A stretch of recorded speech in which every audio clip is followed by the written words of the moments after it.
Hi guys, welcome back to our channel. ఇంత ముందే global ట్రోట్ యొక్క లైవ్ అయితే అయిపోయింది. అదే వారణాసి మూవీ యొక్క లైవ్ అయితే అయిపోయింది భయ్య. అండ్ నేను లైవ్ మొత్తం చూసాను. అండ్ నేను ఆ ట్రైలర్ కోసం లైవ్ మొత్తం అయితే చూశాను భయ్య, జియో హాట్‌స్టార్‌లో. అండ్ ట్రైలర్ అయితే 3 సార్లు అయితే చూశాను భయ్య. 2 సార్లు స్క్రీన్‌లో ప్లే చేసేసారు, ఒకసారి అయితే జియో హాట్‌స్టార్‌లో ప్లే చేశారు. అండ్ ట్రైలర్ అయితే అర్రచకం ఉందని చెప్పచ్చు. ఆ విజువల్స్ ఐమాక్స్ ప్రింట్ కదా, వేరే లెవెల్ ఉందని చెప్పచ్చు. ఆ హనుమంతుడు వచ్చేది అండ్ వారణాసికి చూపించేది, ఒక ఆస్ట్రైడ్ భూమి మీద పడేది చాలా చూపించారు మోషన్ పోస్టర్లా. అండ్ లాస్ట్లో బాబు వస్తాడు భయ్యా, ఎద్దు మీద త్రిశూలం పట్టుకొని స్లో మోషన్ దుమ్ములా వారణాసిలా అసలు వేరే లెవెల్ ఉంటుందని చెప్పచ్చు. ఆ బ్యాక్గ్రౌండ్ స్కోర్ కీరవాణి గారు కేక కొట్టారని చెప్పచ్చు. అండ్ ఇది ఒక మోషన్ పోస్టర్ ఇలా ఉంటే, ఒక నిజంగా ట్రైలర్ వచ్చినప్పుడు ఎలా ఉంటుందో, థియేటర్లో ఐమాక్స్లో చూస్తుంటే ఎలా ఉంటుందో ఊహించుకుంటేనే అసలు గూస్ బంప్స్ వచ్చాయని చెప్పొచ్చు భయ్య ట్రైలర్ చూసినప్పుడు నాకైతే.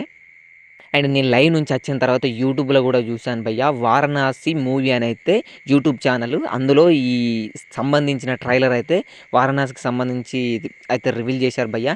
అండ్ నేను అంతకుముందు కూడా చెప్పానుగా, మహేష్ బాబు గారి క్యారెక్టర్ పేరు వచ్చేసి ఈ మూవీలో రుద్ర అని.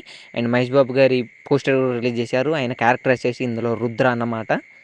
అండ్ మనం ఫోన్‌లో చూసినాం కాబట్టి కొద్దిగా వేరే తీరుగా ఉంటుంది. బిగ్ స్క్రీన్‌లో చూస్తే వేరే లెవెల్‌గా ఉంటది భయ్య.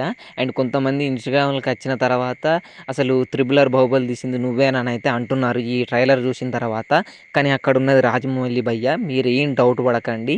ఇది జస్ట్ మోషన్ పోస్టర్ కాబట్టి అలా ఉంది. జస్ట్ శాంపిలే. ఇదొక టైటిల్ రివీలే. ఇంకా ముందు ముందు చాలా ఉంటుందని కూడా మహేష్ బాబు గారు చెప్పారు. అర్రచకంగా ఉండబోతుంది ఈ 'వారణాసి' సినిమా. Globe trotter and time trotter అని కూడా పెట్టారు కింద క్యాప్షను. మీరింకా ట్రైలర్ చూడకపోతే వెళ్ళి చూడండి భయ్యా.